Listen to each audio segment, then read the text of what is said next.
Give me time and give me company. Cheap box wine. You send a spot on the couch. Give me an hour and I will soak it all in. I'll drive for miles until there's no road left. So listen to me. Just the plant. Zoom in on plant.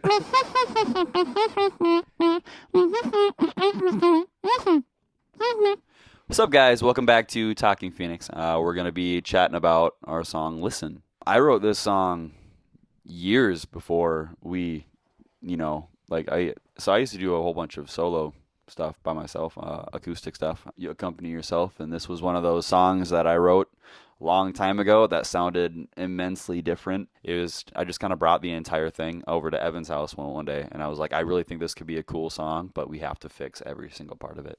The entire song is about mental health and how sometimes you're struggling with things inside, and sometimes you're wanting to fix somebody.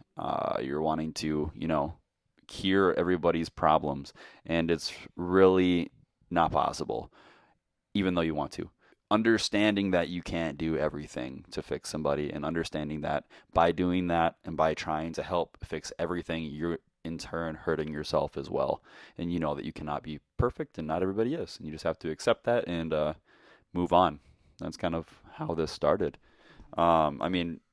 With the intro riff, it is a little more bluesy, more melancholy. I think you definitely get that feel, which was intentional. It isn't a happy song. And then starting out, it says, give me time, give me company, cheap box wine, and a spot on the couch. Like, it's supposed to just paint this picture of, like, being at home, it being dark. Honestly, in a setting much as this, just your typical every night, every weekend night, every weekday night, like, this is what you do. And then your thoughts start to slowly come in on you. So that was definitely my inspiration, my sort of take, what I want people to feel. And then when I brought it to Evan, Evan came up with probably one of my favorite guitar parts on the entire album. And it's not even a riff, or it's not even like a solo. It's just a riff line, which is just honestly awesome. I had a different interpretation. It always to me felt like it was having a conversation with someone, and you're trying to get your voice heard in edgewise, and you're trying to say something serious, and they don't take it to heart, or they keep brushing off. They'll give you the respect when you're trying to talk about something that means a lot to you. They're not open to what you're saying. And it goes from being quiet to being a little bit more aggressive, to being you just yelling at them with the entire guitar part. And the introduction to that to me is, honestly, and oddly enough, that riff that you're talking about, Michael Jackson. Most Michael Jackson guitar parts to me just had a little bit of like motion and groove to them. And I'm like, and the point of the conversation, this is when you're trying to nudge your way in, which is what I felt my guitar kind of did throughout the entire song. Was it was nudging its way in until it got to the point where you're tired of trying to get your word in edgewise. You're just screaming over the top with the guitar solos as they pile on bit by bit, which is kind of where I guess most of that came from. But I felt I actually got the idea for the riff and the influence purely because of Dan's drums, if I'm completely honest. The tom feel that you brought into the song just really, I felt, added to the idea of motion that I brought with that guitar riff. Dude, I love it. And I love doing these and having these conversations. These are all unscripted for anyone who's actually watching these too. Because there are things that I'm learning about this song that I didn't even know about the song prior to talking about this 3 minutes ago. So, just to hear kind of, I had forgotten that even how this started this was actually an ancient song. Not that ancient. Ancient in Jaden's. I'm actually like 80. Ancient in Jaden's life. I'm like 80 years old. 10 years ancient? Like high school. High school. Okay. Yeah. So ancient, man. It's about, honestly, it was probably about 8 years ago. Crazy. Yeah, 8 years. So I hadn't even remembered that. But definitely the going back to Evan's comments here. One thing I was going to say was the song, the message behind the song, I think, is so. All the lyrics are the right lyrics because everybody who listens to it takes something from it. I think what you took from it is different than what Evan took from it. I find myself, like, if I look at my own life, I'm like, oh, I'm totally like, I'm the fixer. Like, I'm the guy who is the fixer who's like, oh, I'm going to like help this person out. And even with my wife, it's like, oh yeah, we're going to have a conversation. And she tell me something. I'm like, oh, well, we can fix this. And she's like, that's not what I want, right? Yep. And so I find myself, of course, I'm on the other side of the table as well. But yeah, I found myself on that side. And sometimes it's true. You just need to listen, like just listen to people, hear them out. But definitely one of the most emotional songs on the album.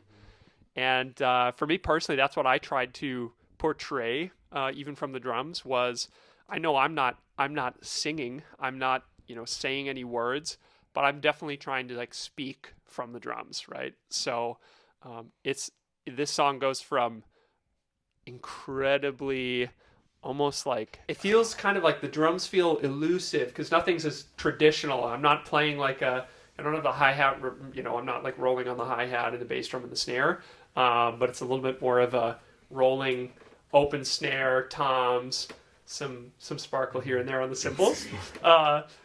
And we start there, and all of a sudden, like Evan said, by the end, when Evan's just tearing it up on the guitar, that's where the drums are just, we're raging, man. So I love this song for the emotion, because even today, we've probably played this song like 50 to 75 times live, I bet. And it is still just a ride every time we play this live. Pun intended.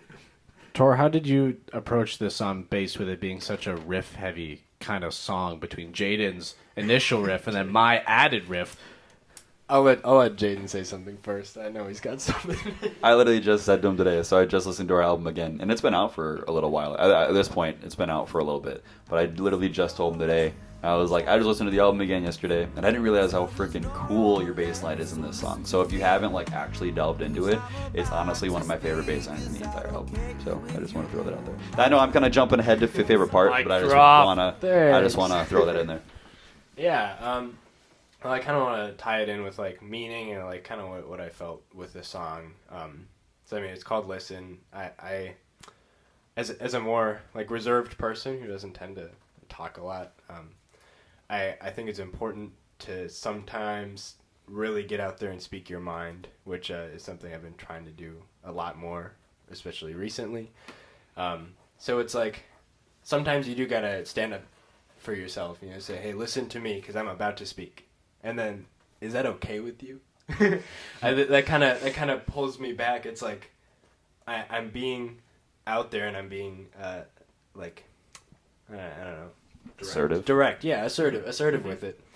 But I'm still like, I'm a Minnesotan boy, and I'm like, is that okay with you, my friend? It resonates me. Being about like standing up for yourself a little bit, speaking your mind a little more. So kind of with my bass part, I speak my mind, and I'm, especially near the choruses and sometimes around the choruses, I'm pretty busy. Like I am saying a lot. So it's kind of like, and I feel like with everyone, I mean, Dan's everywhere on the drums, Evan's got his solo, Jaden's emotionally just putting it out there in the vocals. Yeah. I'd like to say emotionally putting it out there. But like everyone's speaking their mind. Yeah. So it's kind of like, it's not arrogant saying like, hey, everyone listen to us, but it's like, hey, like take a second, like here's what we have to say. So that's kind of where I came from with the bass. Yeah. I don't know. After hearing that, just going through it, I cranked the bass in my car to like 10, and I was like, because I thought I heard something and I hadn't heard before, and then I just cranked my bass and I was like, yeah. So that's honestly one of my favorite parts. This is one of my favorite songs in the album, to be honest. Evan's guitar part, I already said that too. Honestly, one of my favorite guitar riffs in the entire. It's just catchy. It gets you moving. And then I also love the drums. I like that you're hitting like the, like I said, I don't know a whole lot about drums, but the inner part of this cymbal, the bell noise, whatever, like that kind of stuff. Oh man, it adds to that ambience though. That sort of, but it also feels dark the entire time. I also love the fact that I can just scream on this song because I do. At the end, I just absolutely just yell into the microphone pretty much as loud as I can. So, I mean, it's a good it's a vocal wrecker, but it's also like one of the most fun parts because you just let it's like you're screaming good intentions. Yeah. I can just let it all out. And usually after this song, if it's towards the end, it's like a reinvigorator because we've been playing it at the end of our sets a lot lately. In the beginning, we played it in the beginning, which was awful because we should not do that anymore. It's very it's very intense on everybody. Evan's fingers usually hurt. My vocals usually hurt at the end of it. Yeah. Should probably practice some better technique, but that's okay. But yeah, that's my favorite part personally.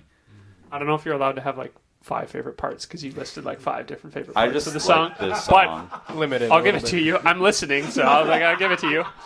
I think my favorite part is literally just the ending of the song, where we go from Evan's guitar solo to a very stark contrast where everything comes back down again. The snare drum is open, like it's almost like all the steam's just been blown off. You know, and mentally, this is the picture I have in my head. You're in that room with that person, all the steam just got blown off, and they're finally kind of like sitting back in their chair again, and it's like, oh, okay, thanks for just hearing me out, man. So that's my favorite. I have to say, my favorite part of this, and this is probably one of very few times I'll ever say this, my favorite thing about this entire song is the words. That's it. Not your melodies, not your actual singing, it's just the words. Good lyricism. Thank you. I was like 16.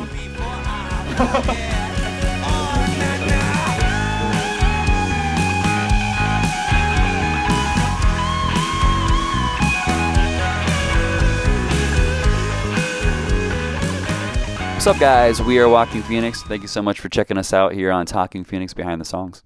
You can follow us on social media and listen to our music on Spotify, Apple Music, or anywhere you listen to music. And if you enjoyed this video, be sure to watch all of our song stories from the American Dreams album on YouTube. Thanks again for watching. Make sure to like, comment, and subscribe. See you later.